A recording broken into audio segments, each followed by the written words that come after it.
Good morning, 8:35, Tuesday, July the 7th. This is World Cup Breakfast with me, Jeff Stelling, Gabby, Agbonlahor and Arnold Clark. Browse the UK's best used car deals and score your dream car today. Check out their website for more details. Right, is anyone still celebrating England's brilliant win over Mexico? It was quite the day on talkSPORT. Bellingham again, and he slipped into his right-hand side, and he scored again! It's 2 in a minute! Oh, bring on the Norwegians in Miami! Jude Bellingham on the double! Harry, your country needs you here. You've got to put this away, right-footed, he has! Fantastic, you've filled your nation with pride. You are all heroes. Hopefully everyone at home's feeling a bit rough in the morning after a few pints. I'm literally walking into the office now, so still just catching my breath. To look down at them players who I'm so proud of and to sing that song back to them is like one of the greatest moments of my life. 3 words. Don't do it. Coming home! Every one of them boys was fantastic. Someone coming home again! Let's have it. Yeah, it was quite a night, wasn't it? That is for sure. Thomas Tuchel making a shed load of second-half substitutions, really, as he adapted to constant changes in the game. Of course, some of those were enforced. He had to shuffle things around once Jarrod Quansah had been sent off. But you had to say those changes worked. talkSPORT's Darren Bent was speaking yesterday, praising the England manager for his proactiveness. I think you could quite clearly see every single time something happened, I think Thomas Tuchel was proactive, and that's the problem with Gareth Southgate. He's reactive, yeah. And sometimes it's too late. Great point. But even with the hydration breaks, you can see Thomas Tuchel going around to everyone. He's so kind of like, right, no, you do this. Every single player is telling him exactly what to do. When something happened to Mexico, he bang straight away. Okay, proactive. Just get Dan Burn on. Yeah. Kane looks flat. Okay, Morgan Rogers on. I think Thomas Tuchel deserves a lot of credit for last night as well. Yeah, look. Morgan Rogers on for Kane. I mean, that was to kill time. It was the 90th minute of the game. So, and obviously, as far as the other shake-up goes, Jarrod Quansah sent off to 54 minutes. It meant there's inevitably, a place for John Stones on instead of Bukayo Saka. So, it wasn't a work of genius. No. Let's be brutally honest. But do you agree with him that Thomas Tuchel is more proactive than Gareth Southgate was? I think he is, yeah. And what I look at, Jeff, is the last tournament, we was there. Phil Foden, every game, left wing, not working. Same team, same left wing, next game, not working. Same, again, left wing, Phil Foden, next game. Gareth Southgate, how many times have you changed his wingers? You don't perform, you don't start the next game. Rashford had a chance against Congo, didn't perform. Gordon's in, does well, he'll start the next game. So what I like is that, he hasn't got favourites. If you perform, you stay in the team. If you don't, you're out. Jet Spence didn't perform. He gets dropped for Quansah.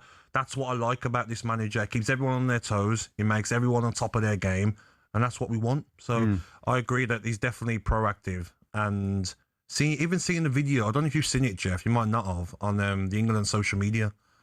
They're celebrating after the game, and John Stones is faking an injury, and then they're all celebrating, and the manager's jumping on the players. That's what you want to see, the passion. Anyone who's questioning a German manager managing an English nation, he shows that he cares. Yeah, no, he completely does. I don't think, though, that the more success that Thomas Tuchel has, it seems to me, the more of a stick it is to beat Gareth Southgate with. Yet, in my opinion, a lot of the groundwork, if we are successful this time round, a lot of the groundwork was done by Gareth Southgate. And also, let's not get too carried away, because if we don't win it, then we'll say, well, Gareth didn't win it. Gareth lost finals and semi-finals. If Thomas Tuchel does the same, then you have to look at that and say, okay, has it been a success? So, fantastic result against Mexico performance. Yeah. Got to back it up against Norway, and then it will obviously maybe be Argentina. But still a long way to go before you start comparing with Southgate. Let's wait till the tournament's done and then compare where we finish. Yeah, absolutely, because there have been a couple of indifferent performances. Exactly. But again, I can't help but bang on about the last Euros, where pretty much every performance was indifferent. It's 8:40. Right, it's quite rightly been all celebrations since the Mexico win, but there is cause for concern against Norway and beyond at the tournament for England. Let's bring in our World Cup reporter, Max Scott, to give us more. What concerns, Max? Okay, look, we're obviously not looking past Norway. They look like an incredible team, greater than the sum of their parts, with a couple of top players in Odegaard, Haaland on 7 goals. But there is a risk that if England do win, some of our key stars could miss the semi-final because of an accumulation of yellow cards. So here's what we need to know heading into that quarter-final clash with Norway on Saturday. Yellow cards were wiped after the group stage and will be wiped again after the quarter-final. So this means that any player who picked up a yellow in the group stage isn't suspended for the round of 16 if they were booked in the round of 32. If a player's booked, though, in either the round of 32 or the round of 16 and then again in the quarter-final, they will miss the semi-final. There are currently 4 England players who know that if they get a yellow card in the quarter-final and England win, they'll miss the semi-final. They are Jude Bellingham, who was booked against DR Congo, Declan Rice, who was booked in the opening minute of the game against Mexico, Harry Kane, who was booked also against Mexico for, I think, his protestations for the penalty, and Nico O'Reilly as well. Wow. Jordan Henderson has sadly gone home because of that freak injury against his arm. He would have been one of those. He would have been the 5th. But as it stands, 4 players. 3 of those are huge. Nico O'Reilly still an important player. I think 4 of them are. I think all 4 of them are. O'Reilly's a with the starter. defensive issues that we've got, Absolutely. you can't afford to lose Nico O'Reilly. Wow, that's great work from you finding that out. But what scares me though, I know the referees have been. I've liked the referees this tournament. They took no nonsense of anyone, but sometimes you can get a yellow card where you don't deserve it. You know, like a freak yellow card of like a clash of legs and. How much will that be on those 4 players' 100%. minds when they go out against Norway? 100%. We've seen it how many times where we've seen players crying after missing finals or missing. But Gaz is the semi-finals. classic Gaz, example of exactly. that. I mean, if I'm a Norwegian midfielder and you know that Jude Bellingham, his greatest strength is his passion, but it can become his weakness, becomes too hot-headed. If you're a Norwegian midfielder, guys, you're coming up against 100%. Jude, what are you doing? Oh, you're trying to. You know he can't be booked. That's in your mind, in your game. But you know some of the yellow cards that you see sometimes, Max, are the ones where, say, if you've ran past me, right, and I'm Bellingham chasing you, or Rice or Harry Kane. Sometimes on accident you might clash where you're trying to move out the way, but he goes down. And it might be an easy fall. These referees sometimes I don't trust them. Yeah, just go over and give you yellow cards, and you're like, what?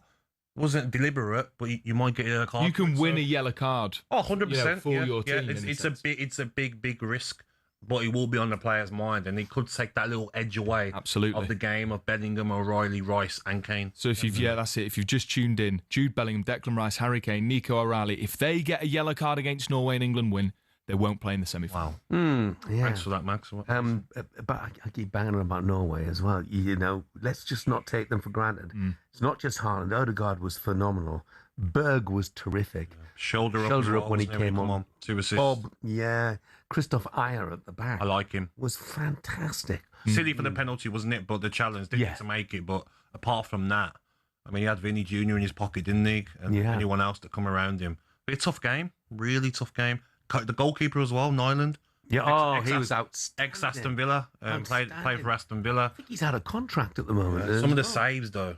Yeah. Even like the way he was giving it to Neymar as well. Yeah. So, I mean, he's in the moment, wasn't he? He was giving it to Neymar. But look, that does add an edge to it, doesn't it? The fact that so many of our players are on yellow cards and we can't afford to lose any of those. No talking back to the ref either. No. No problem, ref. Yeah. Don't speak. Max, thanks very much indeed.